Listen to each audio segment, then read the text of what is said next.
بسم اللہ الرحمن الرحیم۔ السلام علیکم۔ میرا نام اسد اللہ خان ہے اور میں ایک صحافی ہوں۔ میں دو کام کرتا ہوں، ایک میں رپورٹ کرتا ہوں اور دوسرا میں اپنی اوپینین دیتا ہوں۔ اس کام کے لیے میرے پاس دو پلیٹ فارم ہیں۔ ایک 92 نیوز کا پلیٹ فارم ہے جہاں 8 بجے کا میں پروگرام ہوسٹ کرتا ہوں، اور دوسرا میرے پاس اپنا ڈیجیٹل میڈیا کا پلیٹ فارم ہے۔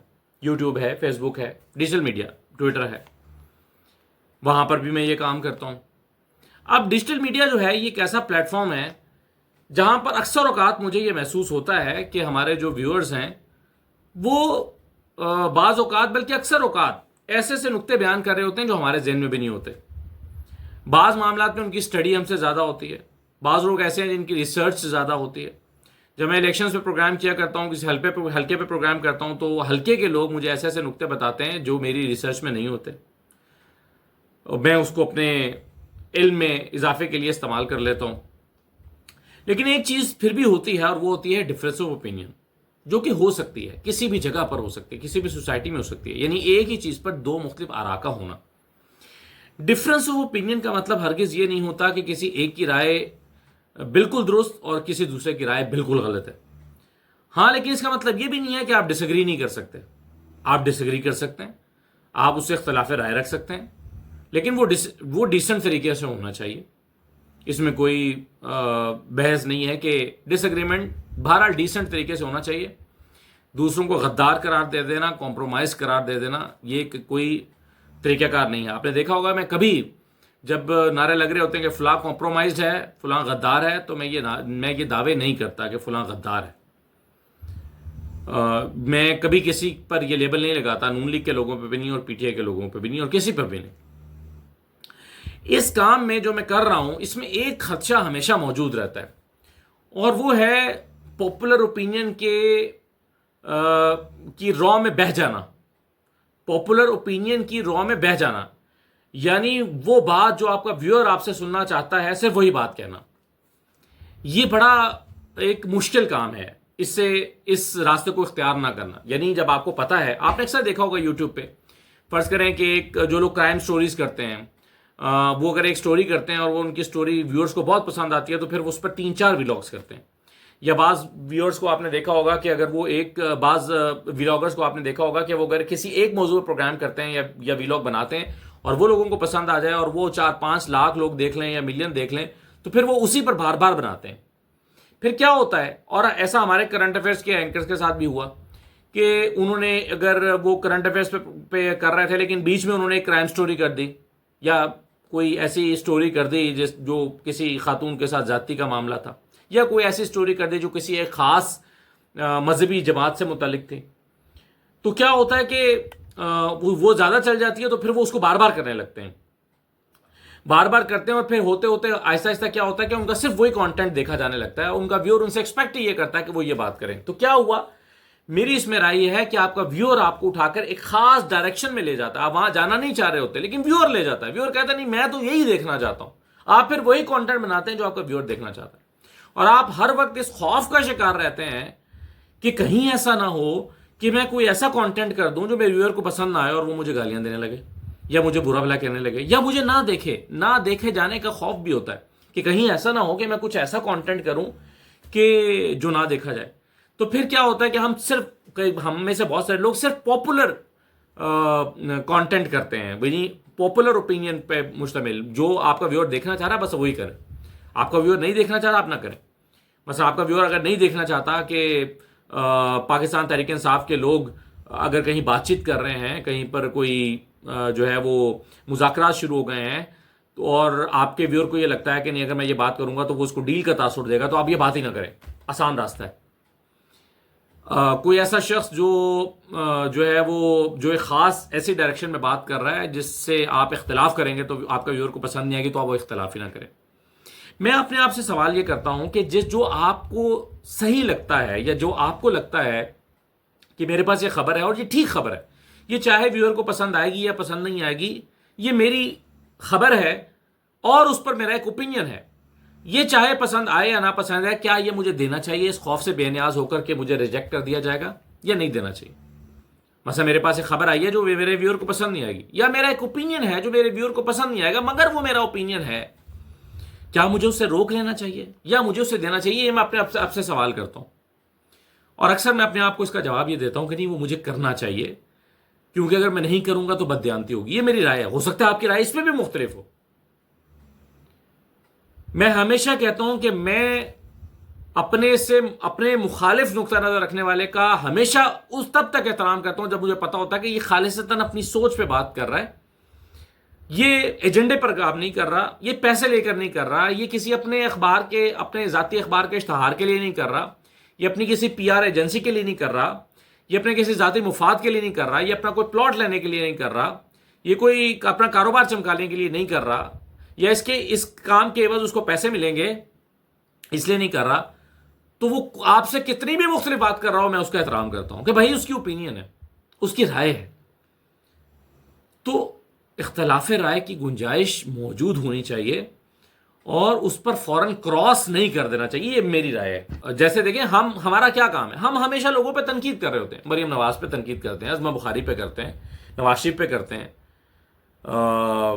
کئی چیزوں پہ، عمران خان پہ بھی کرتے ہیں، ہم تنقید کر رہے ہوتے ہیں نا۔ ہم جب لوگوں پہ تنقید کر رہے ہوتے ہیں تو کوئی ہم پہ بھی تنقید کرے تو میں اسے ویلکم کرتا ہوں، مجھے کوئی تکلیف نہیں ہے، تنقید کریں، بالکل کریں، لیکن اس کا مطلب یہ نہیں ہے کہ آپ کسی کو ڈس اگریمنٹ کرنے کا مارجن نہ دیں۔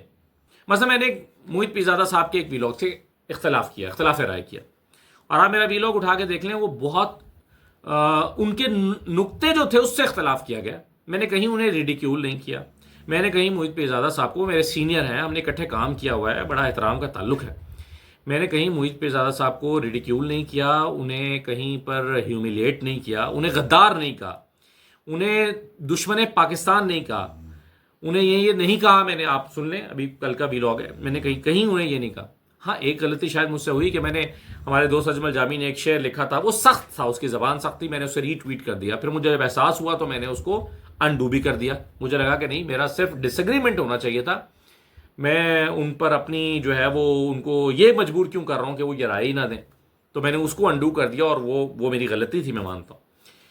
تو لیکن کانٹینٹ سے اختلاف تو کرنے کا، جیسے میرے کانٹینٹ سے آپ کو اختلاف کرنے کا حق ہے، ایسے مجھے بھی کسی کے کانٹینٹ سے اختلاف کرنے کا حق ہے، اور اگر میں شائستگی کے ساتھ اس سے اختلاف کر رہا ہوں تو میں یہ سمجھتا ہوں کہ وہ اختلاف ہونا چاہیے، بلکہ اختلاف رائے جو ہے یہ آپ کے ذہن کو وسیع کرتا ہے، آپ کو سوچ کے مختلف زاویے دیتا ہے، آپ ایک ہی چیز سوچ رہے ہوتے ہیں، آپ کو سوچنے کا ایک اور زاویہ دیتا ہے اختلاف رائے۔ تو اختلاف رائے ہونے میں کوئی حرج نہیں ہے، یہ مارجن دے دینا چاہیے۔ اس کے باوجود اگر آپ کی وہ سب رائے ہے جو آپ سمجھتے ہیں اکثر اوقات لوگوں کو میرے بارے میں یا کسی کے بارے میں بھی کہ یہ کمپرومائز ہے، یہ کسی کا ایجنڈا ٹو کر رہا ہے، تو یہ آپ کی اس رائے کا بھی احترام ہے۔ لیکن میں اگر اپنا یعنی میں کام کرتا ہوں اپنے ضمیر کے لیے، میں وضاحتیں نہیں دوں گا اس کے لیے، کیونکہ وہ ایک شعر ہے نا کہ خطاوار سمجھے گی دنیا تجھے، بس اتنی زیادہ صفائی نہ دے۔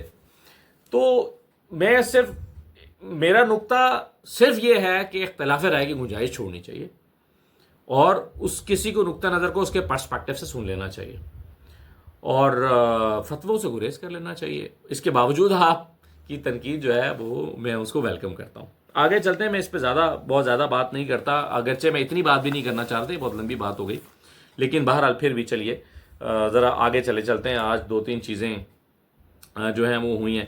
مثلا میں آپ دیکھیں نا، ایک شخص ہوتا ہے کہ جو آخری بات میں کہہ دیتا ہوں، ایک شخص ہوتا ہے، اس کو چینل سے نکال دیا جاتا ہے، اور پھر اس کو کہیں نوکری نہیں ملتی 2-3 سال تک۔ کیوں نہیں ملتی نوکری؟ آپ سمجھیں کہ اس چینل کے اوپر دباؤ ہوتا ہے کہ بھئی آپ نے اس کو نوکری پہ نہیں رکھنا، پھر اس کے لیے جو ہے وہ، یعنی اس کے لیے اس کے کام کے راستے بند کر دیے جاتے ہیں، پھر اس کے جو ہے وہ اس کا نام ECL پہ ڈال دیا جاتا ہے کہ وہ عمرہ کرنے بھی نہیں جا سکتا، پھر اس کے بینک اکاؤنٹس بھی بند کر دیے جاتے ہیں، پھر اس کے جہاں وہ اپنی آواز اٹھا رہا ہے اس کو بند کرنے کی کوشش کی جاتی ہے۔ تو آپ سوچیں نا یہ کیوں ہو رہا ہے؟ اور اس کے باوجود یعنی یہاں پر اپنے آپ کی اپنی لائلٹی کو ثابت کرنے کے لیے کیا مر جانا، یا میں تب دیکھیں نا، لوگ عرشد شریف نے بہت بڑی قربانی دی ہے، اور عمران ریاض خان نے بہت بڑی قربانی دی ہے، اپنا گھر باہر یہاں چھوڑ چھاڑ کے جس طرح سے مشکلات سہ کر وہ گئے ہیں۔ لیکن کیا اس سطح پر اپنے آپ کو ثابت کرنا ضروری ہے لائل ہونے کے لیے؟ اور کیا یہ دلیل ٹھیک ہوتی ہے کہ چونکہ اس کو اٹھایا نہیں گیا یا ٹارچر نہیں کیا گیا تو یہ سب کمپرومائز ہے؟ تو اس پر سوچئے گا. بس اس پر زیادہ بات میں نہیں کرتا. بہرحال آ جائیے ذرا موضوع پر. میں جو بات کرنا چاہ رہا تھا، فیصل ووڈا صاحب نے نشانے پر لے لیا نواز شریف صاحب کو اور مریم نواز کو. کیوں؟ خبر یہ ہے وہ اس لیے ایسا کر رہے ہیں کہ اسٹیبلشمنٹ نواز شریف صاحب سے ناراض ہے، اور کچھ مریم سے بھی. نواز شریف صاحب سے وہ اس لیے ناراض ہیں کہ اس پورے ایپیسوڈ میں انہوں نے ایک لفظ نہیں کہا، ایک لفظ مودی کے بارے میں یا اس وار کے بارے میں. الٹا مذاق بنایا کہ جی یہ سارا آپریشن ہی نواز شریف کنٹرول کر رہے تھے، سارا ڈیزائن ہی نواز شریف کا تھا. JF-17 بھی نواز شریف نے بنایا تھا. حالانکہ JF-17 وہ مجھے یاد ہے میری پہلی ملاقات جب 2013 میں یا 14 میں ایئر مارشل شاہد لطیف صاحب سے ہوئی. آج کل وہ منظر سے غائب ہے. میں نے سنا تھا ان کی طبیعت اچھی نہیں ہے، اللہ تعالیٰ انہیں صحت دے. لیکن جب میری ان سے پہلی ملاقات ہوئی تو ان سے اس بارے میں بہت ڈسکشنز رہتی تھیں کہ انہوں نے JF-17 جو ہے اس پر کام کیا اور اس پروجیکٹ کو وہ لیڈ کر رہے تھے. تو یہ کب کی بات ہے؟ یہ پرویز مشرف کے زمانے کی بات ہے. اس وقت تو میاں صاحب جدہ میں ہوتا تھے، پھر لندن چلے گئے. تو JF-17 پہ نواز شریف صاحب نے کہاں سے کام کر لیا؟ تو بجائے اس کے کہ اس معاملے پر کوئی بات کرتے، مودی پر بات کرتے، وہ الٹا اس طرح کے لطیفے بازی کرتے رہے. تو اسٹیبلشمنٹ ناراض ہے نواز شریف صاحب سے، اطلاعی ہے.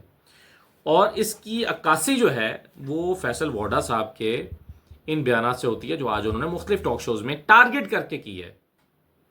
مثلا وہ کیا کہہ رہے ہیں ذرا سن لیجئے. پاکستان میں 2 لیڈر ہیں اب آج کی موجودہ. وہ ہماری بہن ہے، چھوٹی ہے اس لیے میں اس کو نہیں کہتا، لیکن 2 لیڈر ہیں جو انگریزی بول سکتے ہیں، جن کے اندر ایجوکیشن ہے، ڈیپتھ ہے. ایک بلاول صاحب ہے، عمران خان صاحب ہے. 2 آدمی پورے ملک کے اندر ڈپلومیٹک فرنٹ میں انگریزی بول سکتے ہیں.